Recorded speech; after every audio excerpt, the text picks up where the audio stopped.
നിബിതങ്ങള് മൈശറിയില് rest കിടക്കൂല, rest ഇരിക്കൂല.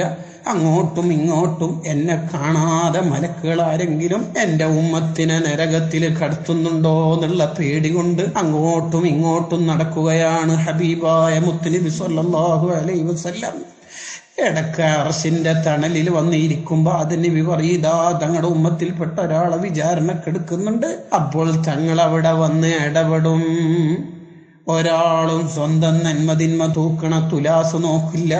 അവരും നോക്കുന്നത്, എല്ലാവരും നോക്കുന്നത് ഇലാ വജ്ഹി റസൂലില്ലാഹ് മുത്തുനബി സ്വല്ലല്ലാഹു അലൈഹി വസല്ലം തങ്ങളുടെ ശറഫാക്കപ്പെട്ട മുഖത്തേക്കാണ്. ആ മുഖത്തുനിന്നൊരു പുഞ്ചിരി വിടർന്നു കിട്ടിയാൽ അവിടുത്തെ നാവ് കൊണ്ട് ഇവനെ എനിക്ക് വേണം, രക്ഷപ്പെടുത്തണം എന്നെങ്ങാനും പറഞ്ഞു കിട്ടിയാൽ ഹുവൽ ഹബീബുല്ലദീ തുർജ ശഫാഅതുഹു ലികുല്ലി ഹൗലിൻ മിനൽ അഹ്വാലി മുഖ്തഹിമീൻ. അല്ലാഹുവിന്റെ റഹ്മത്ത് ഒരിക്കലും ഇറങ്ങാത്ത സ്ഥലമാണ് നരകം.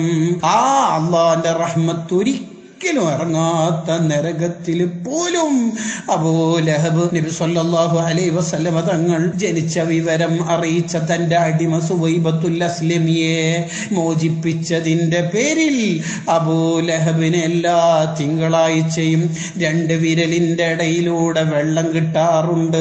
സ്വഹീഹുൽ ബുഖാരിയിലുള്ള സംഭവമാണ്. ആലോചിച്ചു നോക്കൂ, റബ്ബിന്റെ റഹ്മത്ത് ഒരു കണിക പോലുമില്ലാത്ത നരകത്തിൽ പോലും റഹ്മത്തുല്ലിൽ ആലമീനായ തങ്ങളെ റഹ്മത്ത് അല്ലാഹ് സംവിധാനിച്ചു വെച്ചില്ലേ. മഹാന്മാരതിനെ കുറിച്ച് പറഞ്ഞല്ലോ. ഒരു കാഫിറായ മനുഷ്യൻ, അതും തബ്ബത് യദാ അബീ ലഹബിൻ വതബ്ബ് മാ അഗ്നാ അൻഹു മാലുഹു വമാ കസബ്.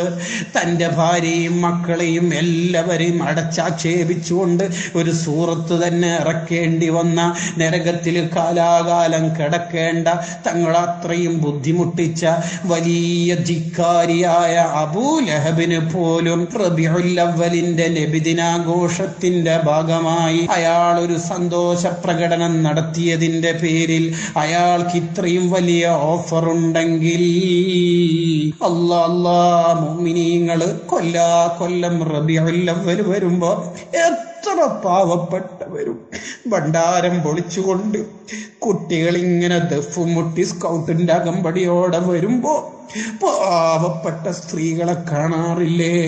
പാവപ്പെട്ട കൂലിപ്പണിക്കാരെ കാണാറില്ലേ?